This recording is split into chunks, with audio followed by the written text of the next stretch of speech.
Now, I want to share the word, the Lord, which is 2 in 1. And I'm sitting here and I'm like, oh Lord, like what do I do? You know, I could do this thing and I could do this thing. And, you know, whatever we choose to do, there's not going to be like a booming thunder. Or, you know, like, oh, you chose that one thing. Well, okay, you're fricked. You know, you've chosen the wrong thing. And it sends you off this path of destruction. No, he works everything out for good.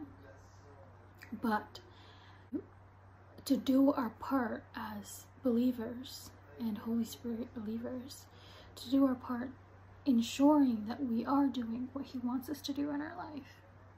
You know, we have to seek him in that, and it has to be a diligent, honest to God confrontation, you know, because it's so easy to just be like, yeah, I prayed about it and this is what I felt.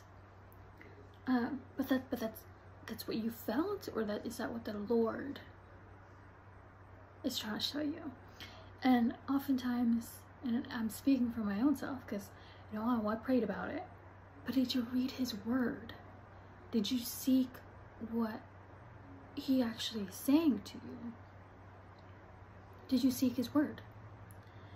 Anyway, I was reading through a lot of different verses. Turn to Ephesians 4, and just right there, just really clarified things for me.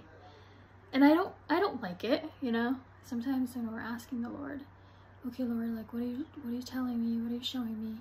And he tells us, and we're like, can you tell me something else? Because it's never, well, not never, but it's not always pleasant. It's not always what we want, and like, oh yeah, I agree with that. That's what I want to do. So when we seek him and we ask for guidance, and he tells us, and we're like, right, I don't think I heard him right. You know, it's a dangerous place. But Ephesians 4:22 says, strip yourselves of your former nature, put off and discard your old, unrenewed self, which characterized your previous manner of life and becomes corrupt through lusts and desires that spring from delusion. New King James says that you put off concerning your former conduct the old man, which grows corrupt according to the deceitful lusts. And you know, lust is not always just like, oh, sexual immorality and oh, killing somebody. It's the things of this world, the things that we want to have and to attain, but we don't need it, you know. And it's the concern of this world, really, because we're called to be set apart and not be of this world. I actually wanted to quickly read 1 Corinthians 2:6 as well, because it was so good. Oh, 2:5, sorry. That your faith should not be in the wisdom of men, but in the power of God. Power of God.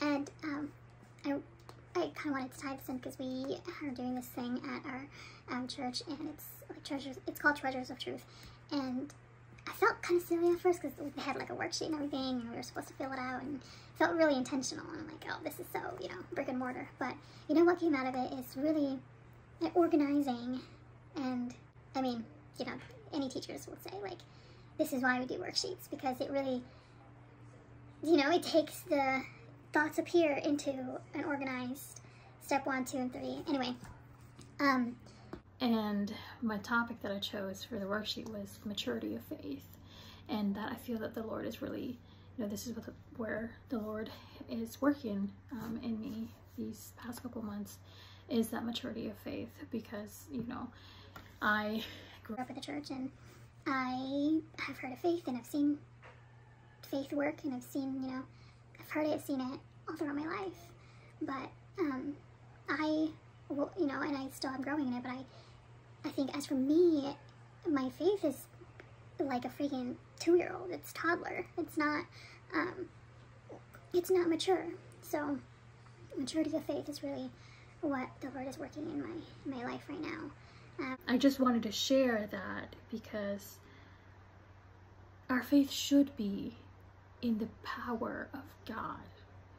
You know, it is, he can do so much when we allow him and we give him room to work in our life that way, and not to go back to our former self of being like, well, you know, this is what I've always done, and this is how I need to make it work, and this is how it has worked before, and this is how I can do things, and da da da da.